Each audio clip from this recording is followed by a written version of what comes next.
अस्सलामुअलैकुम वरहमतुल्लाहि वबरकातुह।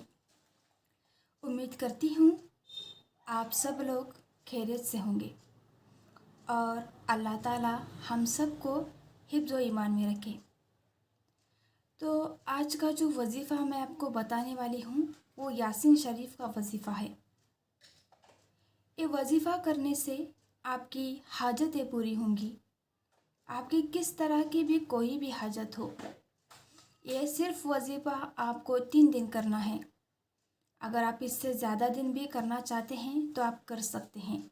आप 3 दिन कर सकते हैं, आप 7 दिन कर सकते हैं, आप 11 दिन कर सकते हैं, आप 21 दिन कर सकते हैं, आप 40 दिन तक कर सकते हैं। ये वजीफ़ा कम से कम 3 दिन का तो करना ही है। ऐसा नहीं कि आप सिर्फ 1 दिन करोगे और रिज़ल्ट मिलेगा। आपको ये वजीफ़ा कम से कम 3 दिन करना है और ये वजीफ़ा करते वक्त आपको अल्लाह पर यकीन रखना है। जब आप वजीफ़ा करोगे तो ये सोचना है कि अल्लाह मेरा ये काम कर ही देंगे। तो ये सोचकर आपको ये वजीफ़ा करना है। तो वजीफ़ा कौन सा है और किस तरह से वजीफ़ा करना है ये बताने से पहले मैं चाहूँगी कि आप मेरे चैनल को ज़रूर सब्सक्राइब करिए, इस वीडियो को लाइक करिए और इस वीडियो को ज़्यादातर ज़्यादा शेयर करिए, क्योंकि ये वजीफ़ा करने से अगर किसी को मुश्किलात हैं, परेशानियां हैं, ये वजीफ़ा करने से उनकी मुश्किलात परेशानियां दूर होंगी। और इसी तरह से किसी की कोई हाजत होगी तो ये वजीफ़ा करने से उनकी वो हाजत भी पूरी हो जाएगी। आपके एक शेयर से किसी की ज़िंदगी में कुछ अगर अच्छा होता है तो आपको इस वीडियो को ज़रूर शेयर करना चाहिए। तो आपको इस वजीफ़े में क्या करना है, तो आपको ये वजीफ़ा किसी भी नमाज के बाद आप कर सकते हो।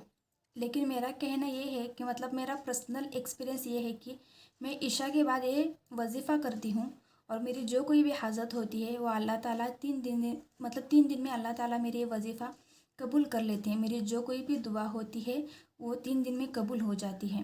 तो मेरा आपसे यही सलाह होगी कि आप ये इशा के बाद वजीफ़ा करें। तो आपको क्या करना है, इशा के नमाज के बाद इशा की नमाज़ पढ़नी है, उसके बाद 2 रकात सलातुल हाजत की नमाज़ पढ़नी है और नमाज़ पढ़ने के बाद आपको अल्लाह से दुआ करनी है। मतलब आपकी कौन सी हाजत है वो अल्लाह से कहना है। अभी एग्ज़ाम्पल के तौर पर अगर कोई स्टूडेंट है, उसको एग्ज़ाम पास होनी है तो वो अल्लाह से कहेगा कि अल्लाह मेरी एग्ज़ाम पास करा दो। ये करने के बाद मतलब नमाज़ पढ़ने के बाद दुआ मांगने के बाद मतलब दुआ में ये मांगना है आपकी जो कोई भी हाजत होगी। और उसके बाद आपको 11 मरतबा दरूद शरीफ पढ़ना है। उसके बाद यासीन शरीफ में 7 मुबीन होते हैं। तो आपको क्या करना है, पहले एक मुबीन पढ़ना है। मतलब एक मुबीन मतलब यासीन शरीफ में स्टार्टिंग में जब शुरुआत करते हैं तो वहाँ पे पहला मुबीन आएगा, उसके बाद में दूसरा मुबीन आएगा। आपको ऐसे समझ में नहीं आएगा, मैं आपको प्रैक्टिकली बताती हूँ दिखाकर यासीन शरीफ में ये कैसा होता है, आपको किस तरह से करना है। अब मैं आपको ये यासीन शरीफ है तो इसमें बताऊंगी कि किस तरह से आपको पढ़ना है। तो अब इसमें यहाँ से ये एक मिनट, यहाँ से देखिए ये बिस्मिल्लाहिर्रहमानिर्रहीम से स्टार्ट होता है यासीन शरीफ। तो इसके बाद में यहाँ पे आपको मुबीन मिलेगा। मैं आपको बताती हूँ मुबीन कहाँ पे है। तो यहाँ पे मैंने किया हुआ है, देखिए यहाँ पे मीम मुबीन है।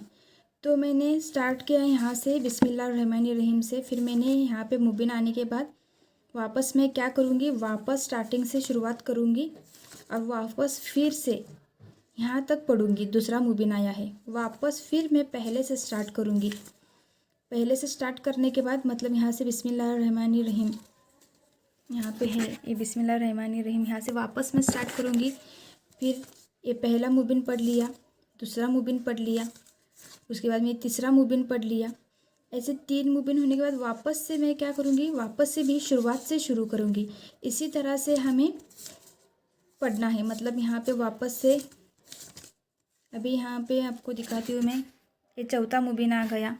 तो इस तरह से हर मुबीन के बाद आपको पहले से स्टार्ट करना है हर एक चीज़। और इसी तरह से यहाँ पे ये 5 और ये यहाँ पे लास्ट में 7 है। तो इसी तरह से हर मूवमेंट के बाद हमें पहले से शुरुआत करनी है और इसी तरह से हमें 7 मूवमेंट पूरे करने हैं।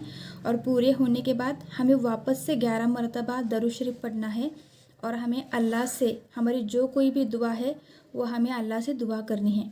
तो ये वजीफ़ा इस तरह से करना है। इंशाअल्लाह उम्मीद करती हूँ आपको ये वजीफ़ा मैंने जो बताया है वो आपको याद आ। तो जैसे कि मैंने आपको बताया कि 7 मुबिन का वजीफ़ा ये कैसे करना है, मैंने आपको उसका तरीका भी बताया। तो आपको क्या करना है, ईशा की नमाज के बाद 2 रकात सलातुल हाजत की नमाज़ पढ़नी है। उसके बाद 11 मरतबा दरूद शरीफ पढ़ना है। उसके बाद 7 मुबिन पढ़ने हैं और उसके बाद में वापस से आपको 11 मरतबा दरूद शरीफ पढ़नी है और आपकी जो कोई भी हाजत है वो आपको अल्लाह से मांगनी है। और आपको दुआ मांगते समय, ये वजीफ़ा करते समय अल्लाह पे बहुत ज़्यादा तवक्कुल रखना है, यकीन रखना है कि जो मैं दुआ मांग रही हूँ या अल्लाह ताला मेरी दुआ ज़रूर कबूल करेंगे। आपको इस यकीन से ये वजीफ़ा करना है, आपका यकीन डगमगाना नहीं चाहिए। तो इस वजीफ़े को आपको यकीन से करना है और कम से कम आपको ये वजीफ़ा 3 दिन तक करना है। अगर आप सोचोगे कि नहीं मैं आज एक दिन करता हूँ, मतलब करती हूँ या करता हूँ, और उसके बाद में 2 दिन का गैप हो गया, वापस से फिर मैं तीसरे दिन पढ़ूँगा, मतलब पहले दिन 2 दिन गैप, वापस से और तीसरे दिन, ऐसे 2 दिन होंगे। तो ऐसे नहीं होगा। अगर आप पहले दिन स्टार्ट किया है और बाद में से आप ईशा की नमाज़ के बाद ये वजीफ़ा नहीं कर सकोगे तो आपको वापस से क्या करना पड़ेगा, आपको पहले से फिर स्टार्ट करना पड़ेगा। इसलिए ये याद रखिए कि आप जब ये वजीफ़ा स्टार्ट करते हो तो आपको इसमें कोई गैप नहीं लेना है। अगर आप आज से स्टार्ट करते हो वजीफ़ा करना, आज सोमवार है, तो आपको सोमवार मंगल बुध 3 दिन लगातार वजीफ़ा करना है और ईशा के नमाज के बाद ही वजीफ़ा ये करना है। आप किसी भी नमाज के बाद करना चाहो तो ये कर सकते हो। तो आप किसी भी नमाज के बाद अगर करते हो तो उस नमाज के बाद ही आपको ये वजीफ़ा करना है।